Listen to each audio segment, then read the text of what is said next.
안녕하세요. 비욘드 시청자 여러분. 다시 만나 뵙게 돼서 영광입니다. 비하요산외과 심영구입니다. 오늘 말씀드릴 내용은요. 가슴 확대 수술에 관한 것인데 그 모든 일들이 다 그렇듯이 꿈과 현실을 얼마나 근접시킬 수 있나에 대해서 한번 조명하는 시간이 되었으면 좋겠습니다. 샤갈의 산책이라는 그림인데 나중에 말씀드릴게요. 2000년대 들어서 2018년까지 미국 성형외과 학회 통계상 연간 약 30만 명 정도의 환자들이 가슴 확대 수술을 받았고요. 계속 탑5 중에서 가슴 확대 수술이 1등을 차지했었죠. 가슴 확대 수술을 왜 하냐고 환자들에게 물어봤더니 몸매를 향상시키려는 목적, 그 다음에 자존심과 자신감을 증대시키기 위해서, 타인의 시선에서 해방되기 위해서 등등이 있었습니다. 예, 몸매를 향상시키는 수술이라는 거죠. 가슴을 크게 하는 수술이라기보다.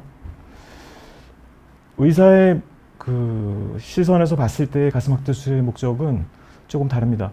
가슴 크기를 크게 하려는 수술이라기보다는요, 형태를 아름답게 하는 수술이고, 그 사람이 가질 수 있는 가장 아름다운 형태를 바꿔주는 이제 그런 것이 저희의 목표가 되는 거고요. 그렇게 함으로써 장차 사회적인 성취도를 올려주는 이제 그런 목적을 갖고 있습니다. 그러면 가슴 성형 상담부터 쭉 디자인까지 한번 알아보도록 할게요. 가슴 확대 수술을 하는 이유는 모두 다 저마다 다른 이유들을 가지고 있어요. 한번 구체적으로 보면은 가슴이 너무 없어서 웅맵시가 나지 않고 매사에 자신감이 없으며 같이 운동하는 다른 친구들이 부럽다. 몸매가 향상되고 자신감이 올라가면 사회적 성취도도 동방상승할 것 같다는 직장 여성도 있고, 출산 수유를 겪은 다음에 바람 빠진 풍선처럼 위가 납작해지고 밑으로 처져서 옷 입을 때마다 속상하다. 배우자에게조차 자존감이 낮아져서 다시 돌아가고 싶다. 이렇게 생각하시는 주부도 있었습니다.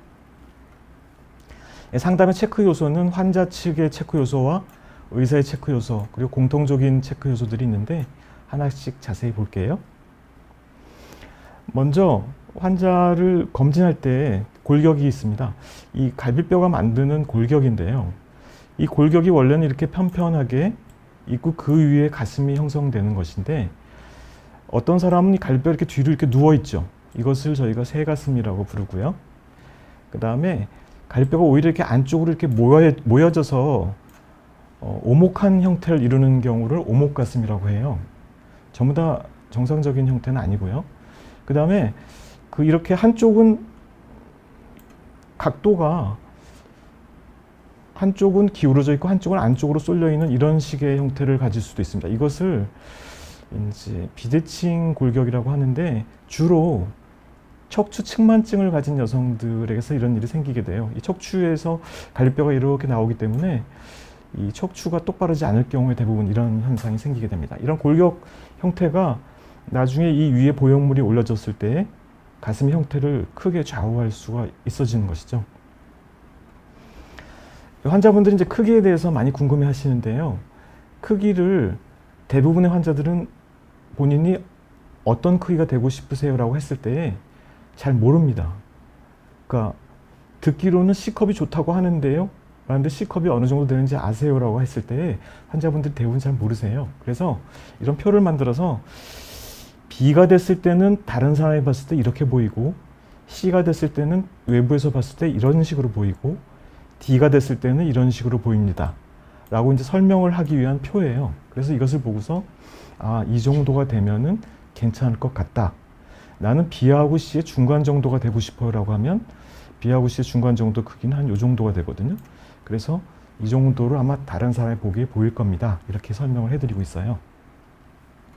절개선은 총 4개의 절개선이 있는데 배꼽은 식염수를 주로 사용하는 것이라서 잘 사용하지 않고요. 대개 이렇게 3개의 절개선을 사용하는데, 각 절개선은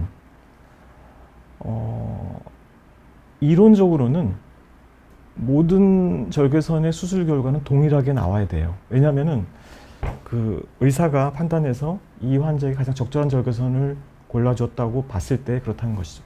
그래서 수술 결과는 똑같이 나와야 되는 거고요. 물론 개인 특성에 따라 적합한 절개선은 따로 존재하겠지만 절개선의 길이는 전부 다 3cm 정도입니다. 그리고 적절하게 흉터를 관리할 경우에 1년 정도 지나면은 보이지 않아야 되는 것이 정상이에요. 보통 이 가슴 확대 절개선 중에서 미국이나 유럽은 95% 이상이 밑선을 사용하고요. 이 주로 젊은 동양 여성들이 이제 겨드랑 절개선을 선호하게 됩니다.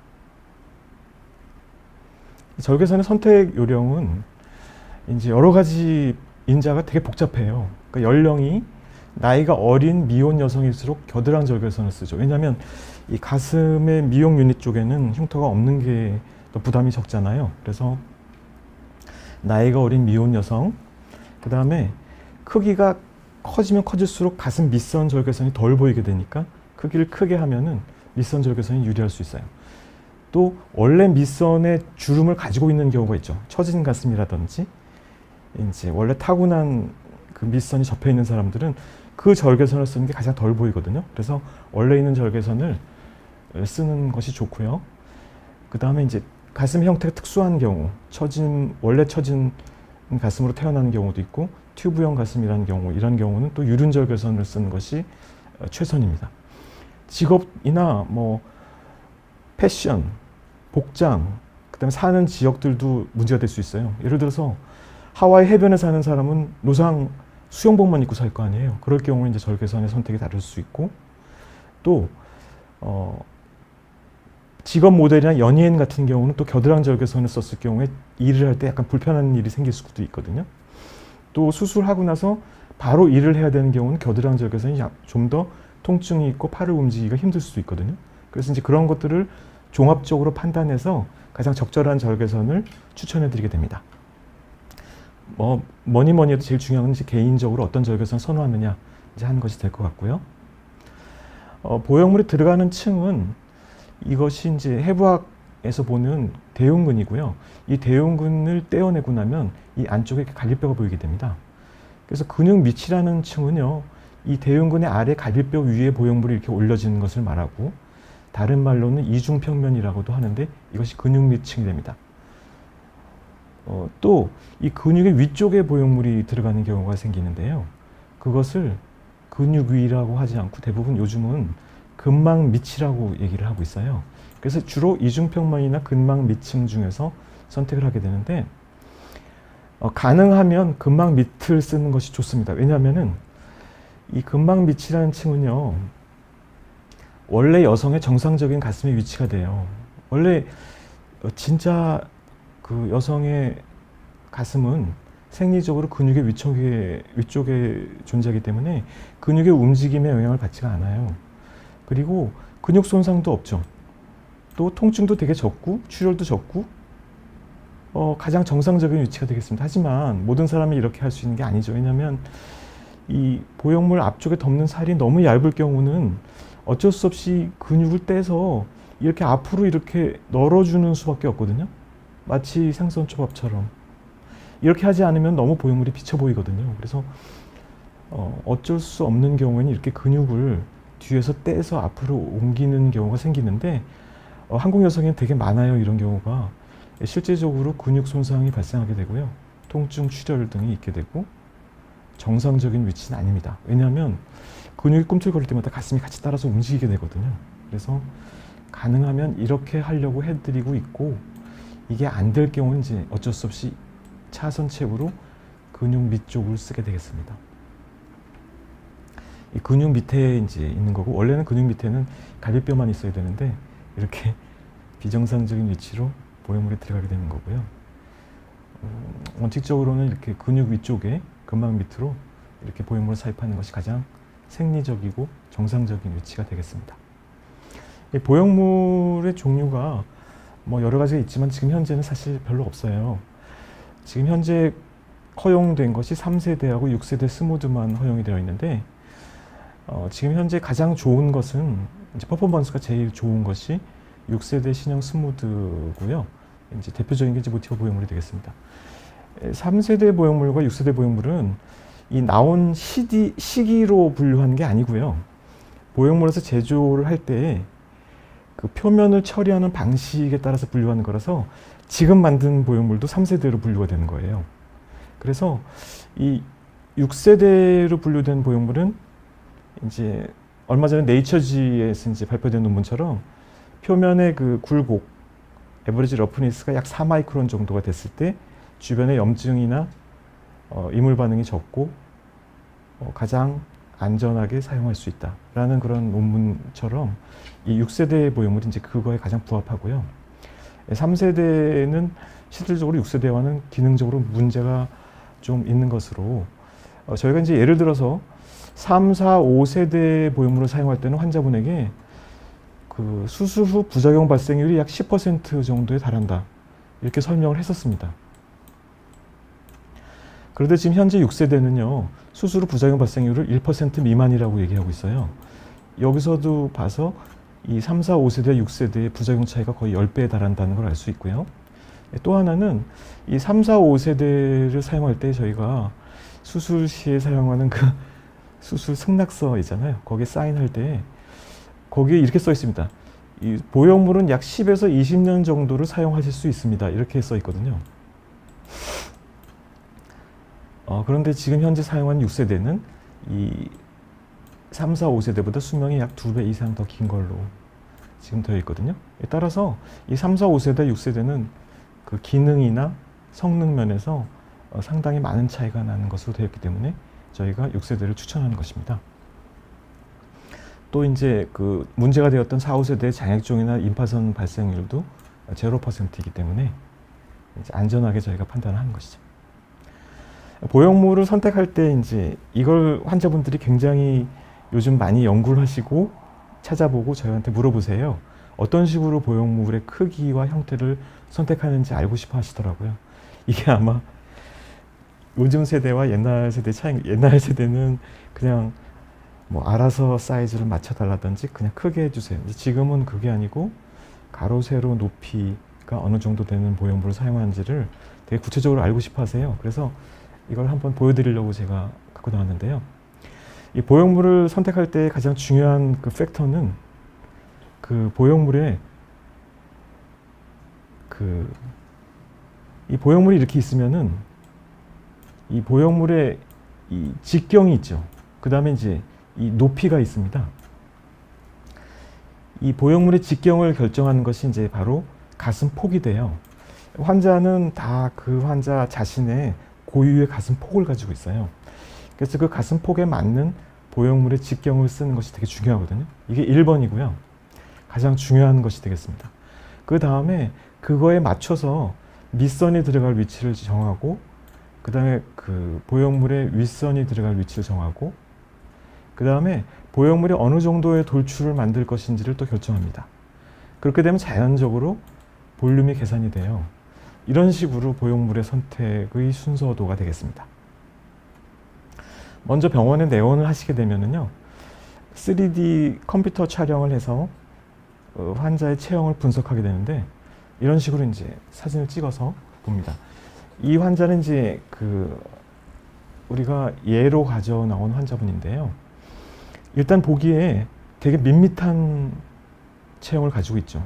약간 일자 체형이고 옆에서 봤을 때에도 측면에서 보면은 배에서 그은 선하고 보다 오히려 가슴이 약간 뒤쪽에 위치하고 있어요. 이렇게 되면은 옷을 입었을 때 여성적인 그런 분위기가 나기가 되게 어렵습니다. 그래서 가슴이 이렇게 앞으로 나와야지 커브가 지면서 굴곡이 져서 아름다운 그 체형 맵시가 나게 돼요. 그래서 가슴 확대 수술을 왜 몸매를 향상시키는 수술이라고 하는 이유가 이제 바로 여기에 있는 건데요. 자세하게 분석을 해보면 이제 이렇게 길이, 사이, 그 다음에 유두에서 밑선까지 거리가 이렇게 나오고요. 실제적으로 이 가슴 폭의 길이가 나오게 되는데 이 사람은 지금 이 폭의 길이가 약 14cm 정도로 나오고 있어요. 그리고 그 볼륨도 계산이 되는데 한쪽 가슴의 볼륨이 약 110g 정도를 가지고 있습니다. 그러니까 원래 가지고 있는 게 110g인 사람도 있고 200g인 사람도 있고 제로인 사람도 있거든요. 그래서 이제 그것에 따라서 원래 가지고 있는 볼륨 플러스 보형물을 하면 총 부피가 나오게 되는 거죠. 예를 들어서 110에다가 300cc 보형물 넣으면 이 사람은 총 볼륨이 410g이 되는 이제 그런 뜻이 되는 거예요. 그리고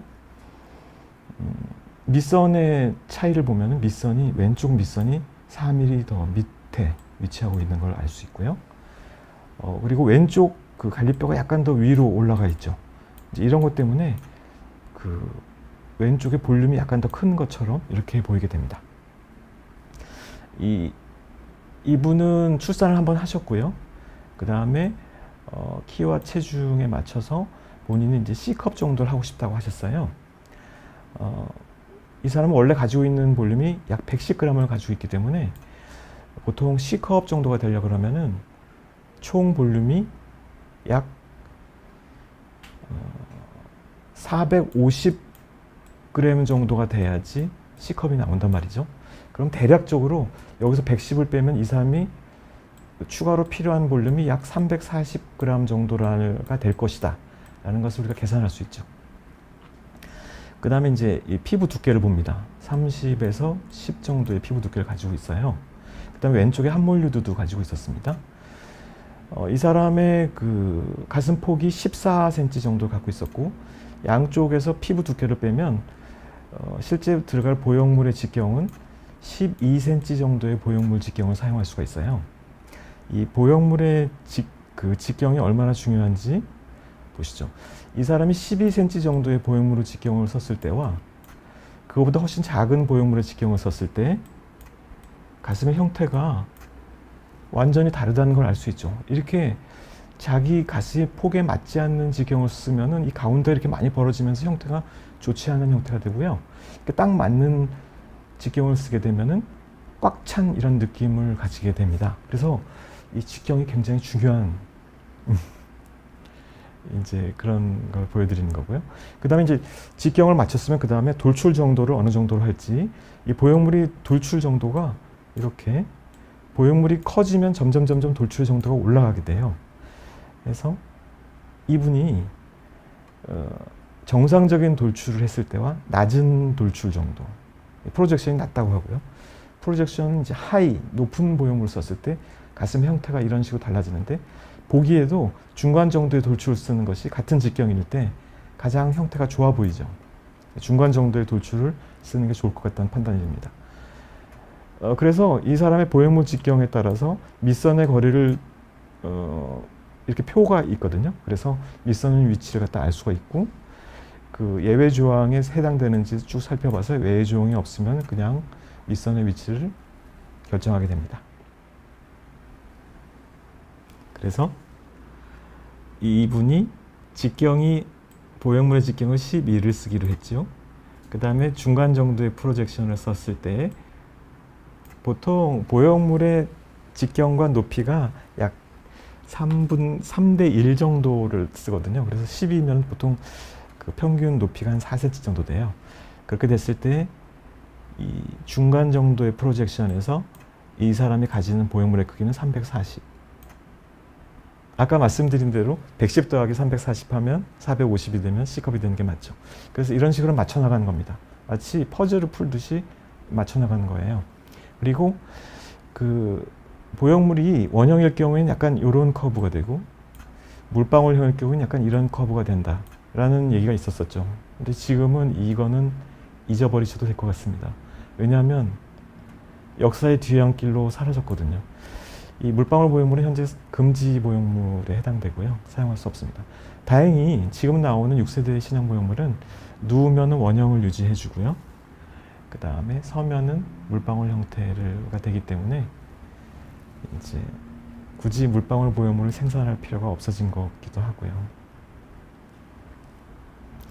또 신형 보형물 중에는 이렇게 종류 중에 속에 마이크로 그 프로세서가 들어있는 경우가 있는데 이 마이크로 프로세서는 현재는 그냥 리더기로 해서 이렇게 시리얼 넘버만 읽을 수 있어요. 그러니까 시리얼 넘버를 이렇게 밖에서 이렇게 쭉 읽으면은 어떤 회사 보형물 몇 cc 시리얼 넘버 얼마 이렇게 나오는데 앞으로 이제 이 마이크로 프로세서 좀 더 발달할 거고요. 발달하면은 온도도 측정할 수 있고 압력 같은 게 이제 측정이 되면 파손도 알 수 있겠죠. 그다음에 이제 우리가 유방암 검진 같은 거 할 때 그 방사선 조사 받잖아요. 방사선은 몸에 누적되죠. 방사선 누적량도 아마 나중에 알 수 있게 될 겁니다. 점점 과학은 발달하니까요. 아마 다음 세대는 그렇게 될 것 같아요. 그러면 이제 그 연습을 한번 해볼까요? 실제 상황에서 어떤 식으로 저희가 환자가 왔을 때 보형물의 크기를 결정하고 수술하는지 한번 보겠습니다. 네, 환자분은 미혼 여성이시고요. 그 다음에 약간 체중 감소하는 것 때문에 위쪽이 약간 꺼졌고 가슴이 약간 아래로 처진 형태가 되었어요. 그 다음에 특징적으로 가운데가 굉장히 넓어요. 그 이유는 이분이 그 새가슴이기 때문에 이렇게 된 거죠. 원래 유두의 위치는 여기 한 중간 정도의 유두가 있어야 되거든요. 근데 이렇게 되게 바깥쪽 사이드로 유두가 붙어 있죠. 이게 새가슴의 특징입니다. 그리고 피부 두께는 약 20mm 정도. 그렇게 되면은 이 피부 두께가 약 20 정도면 되게 애매해요. 이게 30 정도 돼야지 저희가 근막 밑을 사용할 수가 있는데, 이분은 또 사이즈가 상당히 크게 C컵을 넘어가게 하길 원했었거든요. 수술 절개선은 미혼 여성이라서 겨드랑이 절개선을 원했었고요. 그리고 5일 후에 학교에 돌아가야 된다고 얘기하였습니다. 저희가 이제 분석을 해서 봤더니 한쪽 가슴의 크기가 약 200g 정도를 가지고 있었고요. 그 가지고 있는 그 가슴의 폭은 약 13 정확하게는 약 한 13.8에서 14 정도를 가지고 있었고요. 그 다음에 그 가운데가 굉장히 많이 벌어지고 유두가 사이드 쪽에 붙어 있는 것 외에는 특별한 문제는 없었습니다. 피부가 좀 얇았는데, 이렇게 피부가 얇은 경우에는 근막 밑으로 하는 것이 좀 어려울 경우에는 이제 근육 밑으로 보형물 갖다가 이중표면으로 사용을 하게 되는데요. 이분은 또 보면은 갈비뼈가 왼쪽이 돌출이 상당히 많이 되어 있는 편이라서 비대칭을 가지고 있었습니다. 이 갈비뼈가 이렇게 옆으로 이렇게 누워 있는 게 보이죠? 새가슴의 특징입니다. 그래서 봤더니 역시 옆에서 측면에서 봤더니 이 배에서 그은 선보다 가슴 뒤쪽에 있어서 이제 옷맵시가 나지 않고 좀 여성적인 그런 옷맵시를 갖다 나게 하기 위해서 이제 수술 갖다가 하신 걸로, 가슴의 형태도 더 예쁘게 이제 만들고 싶은 욕심이 있었을 겁니다.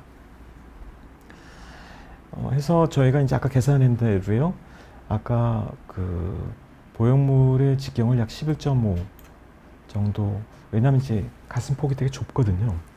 그래서 11.5에서 한 11.25 정도를 보형물 직경을 사용하고 이제 중간 정도의 프로젝션을 사용했을 때 쓸 수 있는 보형물의 크기가 285나 300 정도 사용할 수가 있는데, 이분이 원래 갖고 있는 크기가 200 정도 되거든요. 그럼 200에다 이걸 더해야 됩니다. 200에다가 300을 더하면 500 정도 되죠. 그러면은 500이 되면 C컵이 넘어가거든요. 그래서 저희가 수술을 했을 때 실제로는 어떻게 나오는지 보려고 수술 전에 시뮬레이션을 했어요. 285를 가지고 시뮬레이션을 했는데, 시뮬레이션은 가슴 확대 수술과 좀 다릅니다. 가슴 확대 수술은 제가 그랬죠. 가슴을 크게 하는 것이 아니라 가슴의 형태를 완전히 바꿔주는 수술이라고 했잖아요. 시뮬레이션은 그렇지 않고 원래 그 사람이 가지고 있는 가슴 특성에서 가슴이 원래 컸을 때는 어떤 식으로 생겼을까를 생각해서 나오게 됩니다. 따라서 이 사람이 아마 원래 가슴이 컸으면은 이런 식의 가슴을 가지고 있었을 거예요. 이렇게 벌어진 가슴이 되는 거죠. 하지만 가슴 확대 수술은 이렇게 벌어진 형태로 만드는 것은 예쁜 형태가 아니라고 저희는 그런 기본적인 생각을 갖고 있기 때문에 형태를 가운데로 모아줘야 됩니다. 실제 수술한 거는 이렇게 나왔어요. 가운데를 많이 모아줬죠. 그래서 붙여주고 여기 위에 꺼진 것도 더 나오게 해줬어요. 이렇게 해야지 꺼진 걸 나오게 해주고 멀어진 거를 붙여주는 것이 형태를 바꿔주는 수술이거든요. 이 시뮬레이션을 했을 때의 형태와 실제 수술의 결과의 차이입니다. 형태를 훨씬 더 아름답게 만들어주는 것이 가슴 확대 수술의 목적이라는 거죠. 그래서 C컵이 약간 넘어가는 크기로 만들 수 있었습니다. 물론 환자분은 상당히 만족하셨고요. 이분은 그 피부가 좀 얇은 형태였기 때문에 이 끝쪽 부분만 살짝 근육 밑으로 넣어주는 그런 시술을 사용하였습니다. 전체적으로는 근막 밑으로 시행하고 이 끝부분이 근육 밑으로 들어가서 이 위쪽에 표시가 나지 않도록 해준 거죠. 이 겨절 내시경 수술이 가장 난이도가 높고요. 이게 실제로는 동양 의사들 중에서도 한국 의사들이 제일 잘하는 수술이 되겠습니다. 내시경으로 하기 때문에 그런 거고요. 조직 손상이 적고 회복 기간을 단축시키는 이런 좋은 수술이죠. 제가 쓴 논문이고요. 2018년도 미국 성형학회지 발표된 근막 및 내시경 수술 방법이고요. 밑절로 하는 수술은 같은 수술인데 밑에서 위로 이렇게 올라가는 방향으로 수술을 하게 되고요. 이 겨절은 똑같은 수술인데 이렇게 위에서 밑으로 이렇게 내려오는 수술을 이제 반대 방향에서 하는 거고 수술 결과는 거의 비슷하게 나와야 돼요. 이거는 이제 논문을 정리한 것인데 밑절과 유륜절개 겨절일 때 부작용 발생률에 관한 이제 논문인데요. 뭐 여러 가지가 있는데 보면은 결론적으로 이 절개선 선택에 따라서 부작용 발생률의 차이는 유효하지 않다. 그러니까 별 차이는 없는 걸로. 그래서 어떤 절개선인지 그 의사가 잘하는 절개선을 잘 사용하면 뭐 큰 부작용은 없고 다 비슷비슷한 수술 결과를 만들고 있다라는 결론이고 저도 이것에 완전히 동의합니다. 그러면은 그 환자분의 측면에서 봤을 때 그 밑절과 겨절 간의 차이를 한번 볼게요. 이게 이제 밑절이고 겨절이죠. 이 밑절은 주로 이제 기혼 여성들이 사용해요. 왜냐하면 통증이 적고 회복이 빠르거든요. 겨절은 주로 젊은 미혼 여성. 왜냐하면 가슴 쪽에 흉터가 일단 없거든요. 그래서 좀 불편하더라도 흉터가 없는 거를 갖다 선택하는 게 나이가 어릴수록, 미혼일수록 뚜렷하고요. 그 다음에 밑선이 뚜렷한 처짐 가슴일 경우는 밑선을 쓰는 것이 훨씬 좋습니다. 흉터가 덜 보여요. 그리고 밑선이 없는 남자처럼 생기고 이렇게 밑에 주름이 하나도 없는 그런 편편한 가슴일 경우는 밑선이 오히려 더 보일 수가 있기 때문에 겨절을 추천하게 됩니다. 유선이 돌출이 있고 가슴이 좀 있고 유륜이 크고 그런 경우가 밑절이 좋고요. 유선이 이렇게 납작한 가슴, 약간 남성적으로 보이는 가슴, 유륜이 작고 이제 그럴 경우는 겨절이 더 덜 보입니다.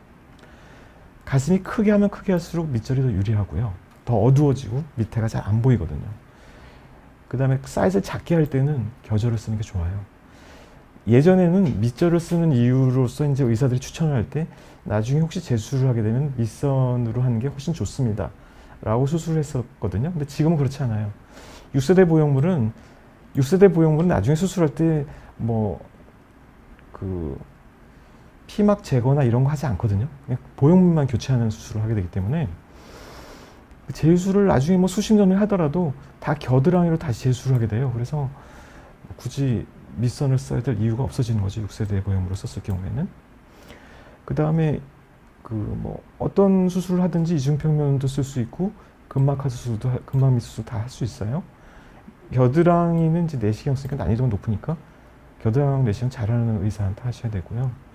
그 다음에 이런 경우가 있어요. 수술 받는 환자분이 원래 킬로이드성 체질이라고 해서 이렇게 흉터 되게 심하게 남는 그런 사람들 있거든요. 그런 사람은 이렇게 밑선 절개나 유륜 절개하면 흉터가 심하게 튀어나오면 큰일이에요. 그러면은 곤란하니까 아예 안 보여줄 수 있는 절개선, 겨드랑이 이렇게 벌리지만 않으면 안 보이잖아요. 그래서 그런 흉터가 심한 여성인 경우는 가급적인 수술을 하지 않지만 뭐 흉터가 심하다고 가슴 확대 수술을 못하는 건 아니거든요. 그래서 그런 경우는 이제 킬로이드 환자가 확실할 경우에는 겨드랑이 절개선 추천하게 됩니다. 이건 이제 모든 환자분들 다 겨드랑이로 했을 때, 밑선으로 했을 때, 뭐 유륜으로 했을 때인데 다 1년 정도 지나면 흉터가 잘 보이지 않는다는 걸 보여드리는 사진이에요. 이게 팔을 들었을 때가 누웠을 때하고 비슷하거든요. 그래서 누웠을 때도 밑선이 이렇게 잘 보인다고 하시는데 그렇지 않아요. 이렇게 밑선도 수술이 잘 되면은 누워 있을 때도 잘 보이지 않습니다. 그래서 1년 정도 지나면 흉터 관리만 제대로 잘 됐을 때는 어떤 흉터를 쓰든지 다 흉터 깨끗하게 잘 보이지 않아야 해요. 실제 환자분들이시고요. 수술을 이제 이렇게 밑선이 뚜렷하지 않고 가슴이 작고 크기를 크게 하지 않는 경우에는 밑선 절개해서는 곤란하겠죠. 겨드랑이 절개로 내시경 절개로 하는 게 맞습니다. 마찬가지예요.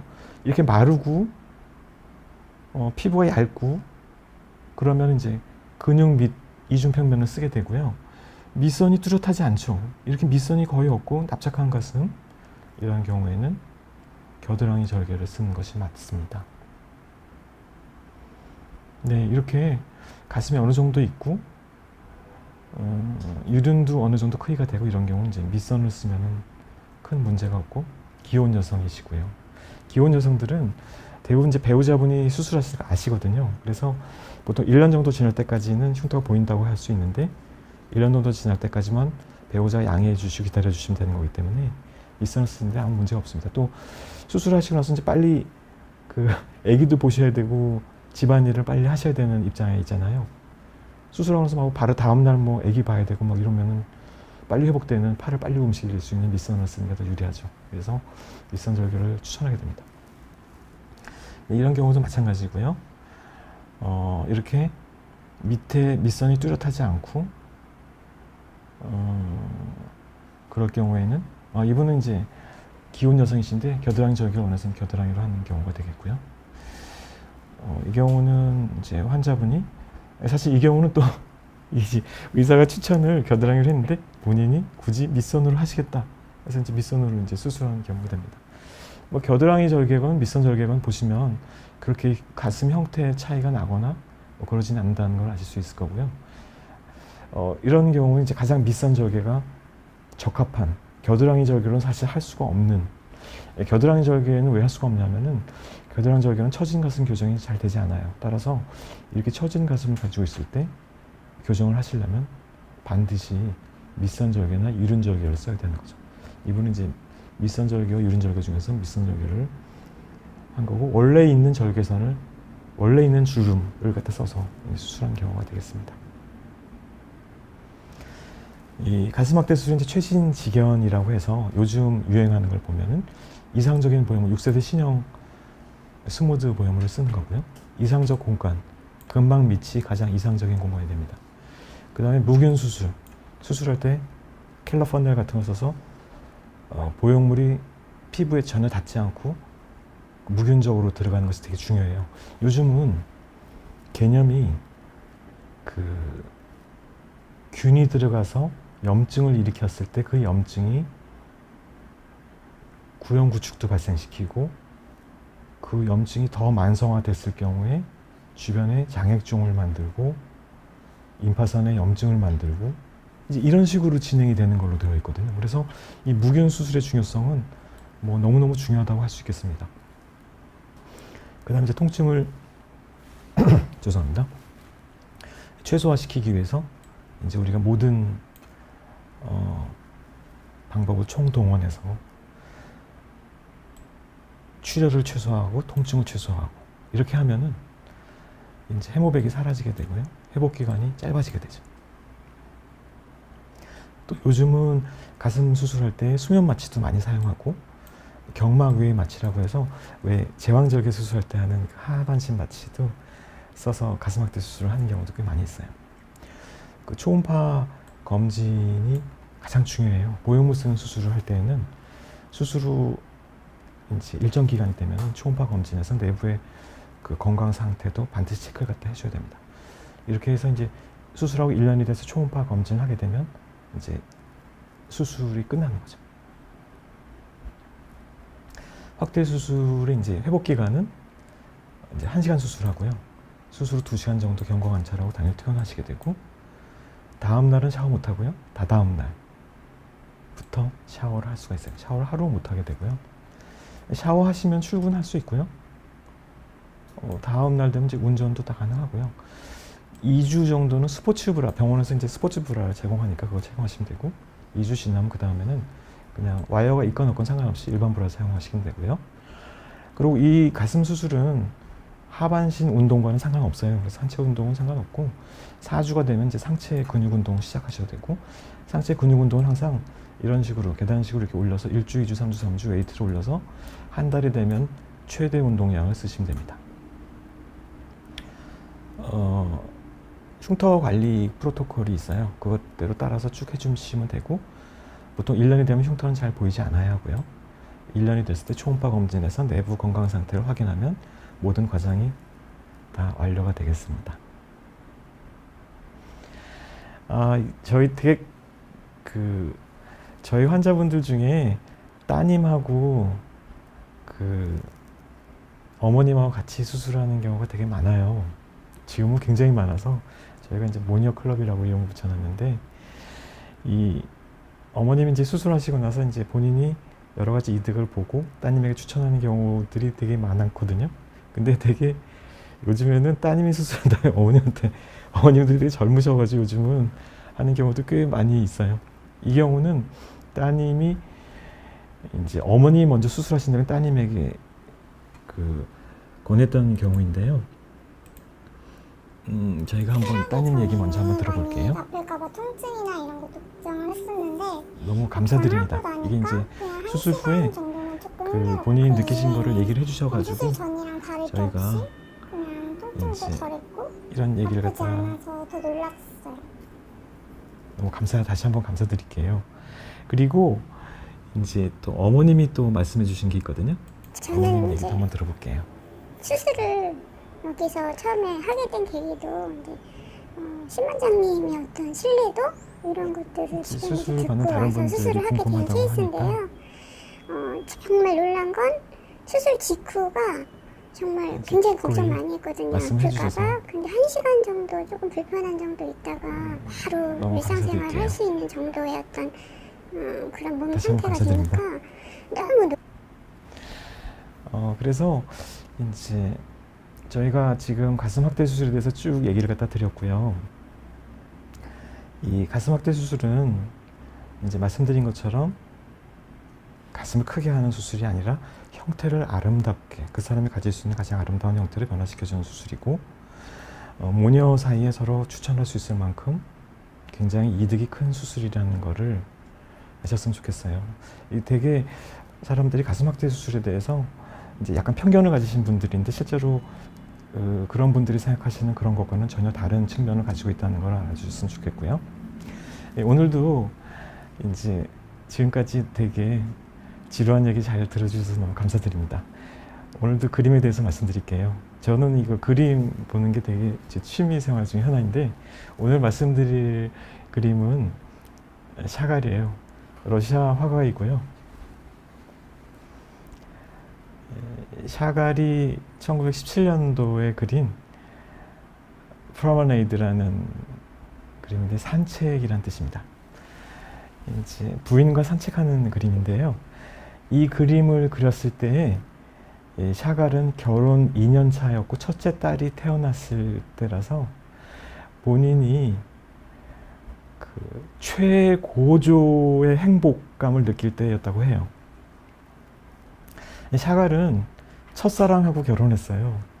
첫사랑하고 결혼하기가 쉽지가 않죠. 그 수많은 불확실성을 다 제거하고 첫사랑하고 결혼하신 분들 많이 못 보셨을 거예요. 근데 샤갈은 그렇게 했거든요. 그리고 끔찍하게 사랑하는 사람과 만나서 결혼하고 첫째 딸을 얻었을 때 너무 행복했던 거예요. 그래서 이 손을 놓으면 이게 꿈처럼 날아가 버릴까봐 이 부인 손을 놓지 못하고 꽉 잡고 있어요. 너무 아름다운 그림이죠. 그런데 이 그림이 자세히 보시면은요, 제가 이래서 그림을 좋아하는데, 자세히 보시면 이 오른쪽 손에 뭘 쥐고 있는데 이게 뭐냐면 파랑새거든요. 이 부인 벨라가 좋아하던 벨기에 희곡 작가가 있어요. 메테를링크라고 있는데, 그 사람의 희곡 중에 파랑새라는 희곡이 있는데 약간 우화 같은 얘기입니다. 남매가 파랑새를 찾아서 방방곡곡을 헤매고 다녀요. 오랜 시간이 지난 다음에 파랑새를 찾지 못하고 결국 집에 돌아오는데 집에 돌아와서 그 자신들이 키우던 비둘기를 봤더니 그게 파랑새였던 거예요. 약간 그 메타포가 있죠. 그래서 이 파랑새라는 걸 깨닫고 잘못 실수로 또 파랑새를 놓쳐버리게 됩니다. 이게 의미하는 거는 뭐냐면은 행복이라는 거는 멀리 있는 게 아니라 근처에 있고 하지만 영원하지는 않다라는 그런 뜻인 것 같아요. 실제로 그 샤갈의 부인 벨라는 젊은 나이에 사별을 하게 되고 샤갈은 되게 오랜 시간 동안 깊은 절망 속에서 지내게 됩니다. 행복이라는 거는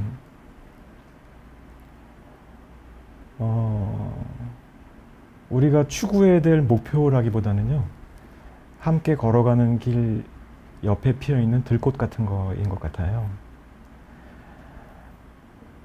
그래서 되게 짧게 그 꽃이 피어있는 동안에 그 꽃을 즐기시는 여러분들이 되시기를 바라겠습니다.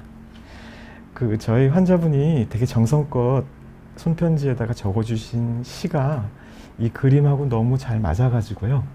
제가 좀 읽어드릴게요. 정현종 시인의 모든 순간이 꽃봉오리인 것을인데, 나는 가끔 후회한다. 그때 그 일이 노다지였을지도 모르는데, 그때 그 사람이, 그때 그 물건이 노다지였을지도 모르는데, 더 열심히 파고들고, 더 열심히 말을 걸고, 더 열심히 귀 기울이고, 더 열심히 사랑할 걸. 모든 순간이 다 꽃봉오리인 것을. 내 열심에 따라 피어날 꽃봉오리인 것을. 좋죠? 저도 이 시를 보고서 이거 적어주신 분에게 너무 감사드렸고요. 후회하지 않는 삶을 살아야 되겠다는 각오가 생기기도 했습니다. 여러분들도 그렇게 되시기를 바라겠습니다. 그럼 여러분들이 올려주신 질문을 한번 볼게요. 봄비님 감사합니다. 3년 전에 벨라젤로 수술했는데 허가되지 않은 물질이 들어가 있어서 문제가 있다고 들었는데 어떻게 결과가 나왔나요? 네, 벨라젤은 지금 현재 그 4세대, 5세대 보형물이 일으켰던 염증이나 임파종 그런 것과는 상관이 없고요. 이 6세대 보형물인데 이제 말하자면은 카피 제품이라고 할 수가 있는데 똑같은 재료를 사용하지 않아서 혹시 견고성에 문제가 생기지 않을까 이제 의심하는 정도라서 크게 걱정하실 필요는 없으시고요. 정기적으로 방문하셔서 초음파 검진해서 보형물이 잘 상태를 유지하고 있는지만 확인하시면 됩니다. 건강상의 문제는 일으키지 않는 것이니까 괜찮습니다. 네, 스프라이트 쿨링 감사합니다. 가슴 수술하면 남자들은 정말 모르나요? 티가 안 나나요? 네, 질문이 되게 많으신데요. 남자들은 정말 모르나요? 대부분의 남자들은 모른다고 생각하시면 됩니다. 수술이 정상적으로 잘 진행되었을 때는 티가 잘 안 나야 되는 게 또 보통이고요. 물론 환자분이 스스로 원해서 티가 나게 수술하시면 알 수도 있을 것 같습니다. 한국 여성들의 평균 컵은 보통 한국 여성들의 평균 컵은 A에서 B컵 정도입니다. 실제로 한국 여성들의 평균 그 볼륨은요, 약 250에서 300g이라고 합니다. 그리고 선호하는 크기는 보통 환자분들이 가장 선호하는 크기는 B와 C컵 사이를 선호한다고 해요. 통계 조사 결과 그렇게 되어 있고요. 3세대, 6세대의 보형물 가격 차이는 병원마다 다르니까 문의해 보셔야 됩니다. 사랑스러운 시연님 감사합니다. 이중평면은 정확히 안전한 수술 방법일까요? 네, 이중평면은 근육 밑에로 들어가는 보형물의 방법이고요. 그 이중평면을 쓴다는 것은 환자분이 가지고 있는 피부나 피하지방층 두께가 너무 얇아서 어쩔 수 없이 티가 나지 않게 형태를 좋게 하기 위해서 쓰는 방법입니다. 안전하게 수술할 수 있으니 걱정하지 마시고요. 봄비님 감사합니다. 가슴 수술에도 정말 모유수유에 전혀 지장이 없습니다. 네, 전혀 지장이 없으니 안심하십시오. 저희 환자분들이 대부분 수술하시고 나서 임신하시고 수유하기 직전에 오셔서 보형물 상태를 초음파로 검진하시고 계세요. 수유하시는데 문제가 생겼다는 분은 아무도 없었으니 안심하세요. 달짜님 감사합니다. 가슴 확대 수술의 부작용도 궁금합니다. 가슴 확대 수술의 부작용은 그 의사가 정상적으로 제대로 수술을 잘 했을 때 생길 수 있는 부작용은 단 하나이고요. 구형구축이라고 촉감이 단단해지는 부작용이 있습니다.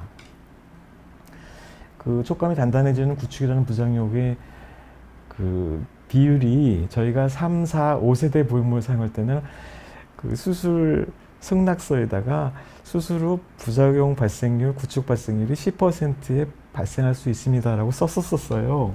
그런데 지금 6세대 보형물, 6세대 신형을 쓸 경우에는 부작용 발생률이 거의 0%에 가까우니 안심하셔도 괜찮겠습니다. 실제로 통계적으로도 1% 미만으로 나와요. 그래서 그 통계는 약 12년간 70만 명 통계에서 1% 미만으로 나오니까 믿을 수 있는 통계라고 할 수 있겠습니다. 그 다음에 스프라이트 쿨님 또 질문 주셨네요. 가슴 성형의 가장 어려운 시대 조건은 비대칭이 아주 심한 그런 가슴하고 그 다음에 너무 말라서 피하 지방층이 거의 없는 분, 이제 그런 경우인데 뭐 실제로 수술하기 어렵긴 하겠으나 수술을 못하는 것은 아닙니다. 왜냐하면 실제로 가장 난이도가 높다고 하는 것이 이제 유방암 재건 수술이거든요. 유방암 수술하면서 한쪽 가슴 완전히 없어지고 피부만 이렇게 달랑 한 장 남아있는 그런 유방암도 다 재건해드리니까 뭐 난이도만 높다 뿐이지 실제로는 경험이 많은 의사들은 다 수술할 수가 있는 것이고요. 뭐 쉬운 신체 조건은 저희도 만나면 참 좋은 분인데 그런 분은 참 사실 만나기가 쉽지가 않아요. 그러니까 이제 뭐 원래 원판 불변이라고 하나요? 원래 작아도 예쁜 가슴을 가진 사람들이 되게 커도 예쁘게 할 수 있다 이렇게 하긴 하는데 이제 그런 분들이 되게 많지 않고요. 대부분의 형태가 좋지 않기 때문에 이제 방문을 하시거든요. 그리고 가슴 확대 수술은 원판이 어떻건 상관없이 형태를 바꿔주는 수술이라고 제가 말씀드렸잖아요. 그래서 어떻든지 무조건 아름답게 바꿔드리는 게 저희가 해야 할 꿈과 현실을 근접시키는 저희의 책임이자 의무라고 할 수 있어요. 예, 스프라이쿨님 또 질문 주셨는데요. 감사합니다. 질문 자꾸 주셔서 감사해요. 보형물이 들어가 있는데 초음파로 뭘 검사하는지 궁금하시죠? 이 초음파로 검진하는 거는요. 그러니까 초음파 검진이 사실상 크게 두 개로 볼 수 있죠. 하나는 유방암을 검진하는 게 있어요. 그건 주로 이제 검진센터에 갔을 때 양성 종양, 뭐 악성 종양, 암이 있는지 검진하는 그 유방 실질 내의 종양이나 멍으로 검사하는 그런 검사가 있고요. 이제 그 분들은 이제 주로 그 종양 쪽을 집중해서 보게 되고, 이제 저희는 보형물 쪽을 봐요. 보형물 주변에 보형물의 파손, 주변의 염증, 이제 보형물 주변에 생기는 피막의 두께 이런 걸 갖다 보게 되는데, 이제 그런 걸로 보형물 상태도 안녕하신지, 바깥의 외형만 안녕하신 게 아니라 내부도 안녕하신지를 확인하는 게 중요하죠. 왜 내부가 안녕해야 오래 사용하실 수 있어요. 오래. 초음파상 이상이 없으면 계속 쓰실 수 있는 거고 30년, 40년 계속 쓸 수 있다고 생각하시면 됩니다. 네, 의돌님 감사합니다. 5년 전에 배꼽으로 수술했는데 앞으로 어떤 문제? 네, 배꼽으로 수술하신 다음에 배꼽으로 수술하셨으면 이제 3세대 보형물에 속하고요. 식염수 보형물이 되거든요. 식염수 보형물인 경우는 보형물의 수명이 나와 있어요. 약 10년에서 20년 정도 이렇게 되어 있으니까 앞으로 10년 정도가 지나게 되면 보형물이 파손되는지 안 되는지를 잘 보셔야 되고요. 매년 초음파 검진을 하시면 잘 알 수가 있으시겠습니다. 네, 오늘 여기까지 질문 너무 감사드리고요. 얘기 끝까지 들어주셔서 너무 감사드리고 다음에도 또 뵐 수 있는 기회가 되어서 또 좋은 컨텐츠로 다시 만나 뵐 때까지 여러분 건강하게 위드 코로나의 시대에서 만나게 되었으면 너무 좋겠습니다. 네, 감사합니다. 심영구였습니다.